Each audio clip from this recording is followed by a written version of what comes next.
কর্মময় জীবন থেকে কিছুটা ছুটি নিতে মানুষ অনেক কিছুই করে, তারই একটি এই বিনোদন উৎস।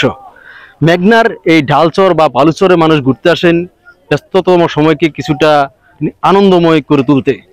তারই একটি অংশ লক্ষ্মীপুরের রামগতি উপজেলার এই যে গোটাচর।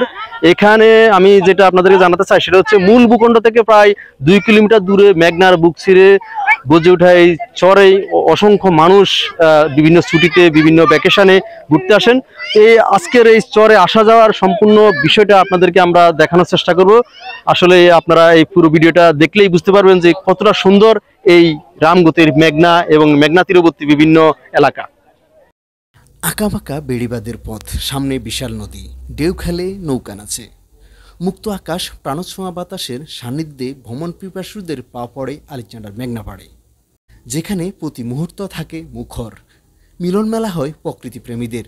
আলেকজান্ডার মেঘনা তীরবর্তী উপকূলবর্তী লক্ষ্মীপুর জেলার রামগতি উপজেলার আধুনিক শহর আলেকজান্ডার বাজারের একটু দক্ষিণেই এ তীর অবস্থিত।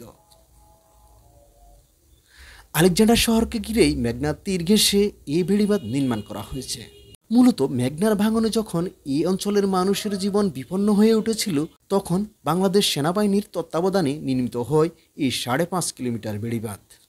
কিন্তু ভাঙন ঠেকানোর বেড়িবাঁধ যে পর্যটন এলাকায় পরিণত হবে সে কথা আগে ভাবেনি কেউ। নদী ভাঙন আক্রান্ত এই জেলার মানুষের সেরা একটি দর্শনীয় স্থানের জায়গা দখল করে নেয় আলেকজান্ডার মেঘনা তীর।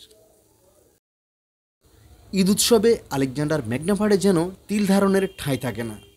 ঘুরে আসা মানুষের পদচারণায় মুখর থাকে এই নদী তীর।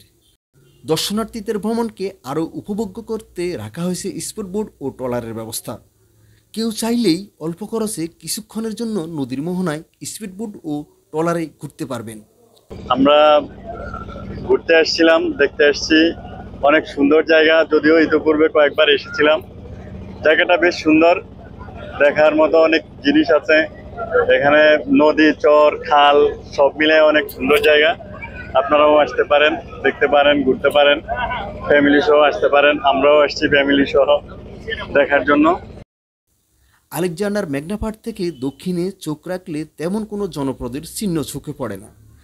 দক্ষিণে নদী গিয়ে সোজা মিশেছে বঙ্গোপসাগরের মোহনায়, যে কারণে এখানকার প্রকৃতির রূপটাও বেশ সুন্দর। তবে আলেকজান্ডার মেঘনা পাড় থেকে ট্রলার যুগে 1 ঘন্টা দক্ষিণ পশ্চিমে চললেই দেখা মিলবে বঙ্গোপসাগর আর মেঘনার মোহনায় জেগে ওঠা চরগজারিয়া। ভ্রমণ পিপাসু অনেকেই এই শহরটিতে ঘুরতে যান। আমরা লক্ষ্মীপুর থেকে এসেছি, মূলত ঘুরতে গিয়েছিলাম, ওখান থেকে এখানে এসেছিলাম। আলেকজান্ডার এই জায়গাটা অনেক সুন্দর। এখানে আমরা আমাদের বন্ধু বান্ধব নিয়ে এসেছি। জায়গাটাতে আপনারা আসলে অনেক মজা পাবেন, আসলে দেখতে পারবেন, অনেক সুন্দর এই জায়গাটা।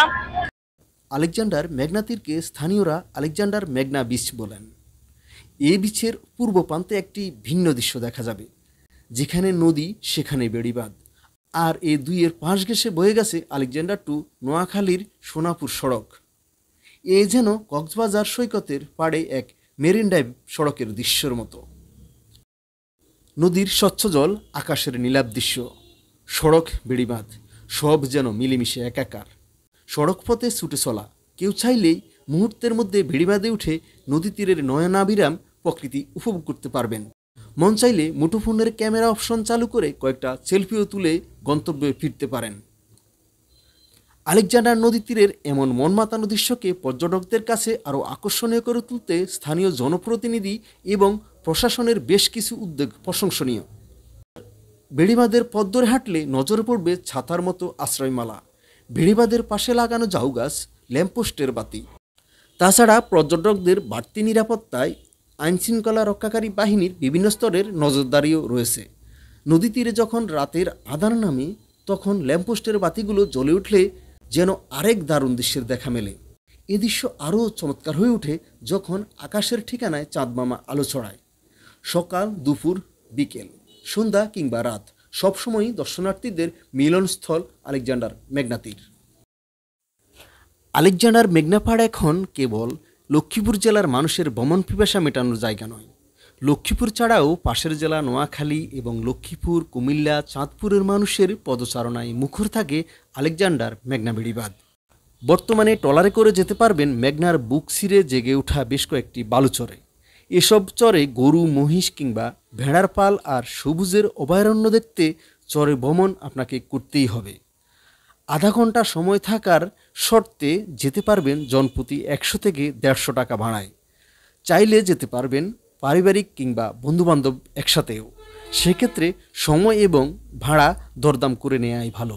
চাইলে ক্যাম্প করে রাত্রিবেলায়ও থাকতে পারবেন এসব চরে। আলেকজান্ডার বাজারে এখনও থাকার মতো কোনো আবাসিক হোটেল গড়ে ওঠেনি, তবে ছোটোখাটো বেশ কয়েকটি বোর্ডিং আছে, ইচ্ছে করলে থাকতে পারবেন সেখানে। দিনের বেলা যেহেতু ভ্রমণে আসবেন, সেহেতু আলেকজান্ডার বাজার তথা মেঘনা তীরে তাজা ইলিশ ভোজনে দুপুরের খাবারও খেয়ে নিতে পারবেন। আর মহিষের খাঁটি দধির স্বাদটাও নিতে ভুলবেন না। চাইলে নদী তীরের ঘাট থেকে ইলিশ আর হোটেল বা দধির দোকান থেকে দধি নিয়েও আসতে পারবেন। ইলিশ যেমন তাজা, দধিও তেমন খাঁটি। ইলিশ আর দধি লক্ষ্মীপুর জেলার ঐতিহ্য।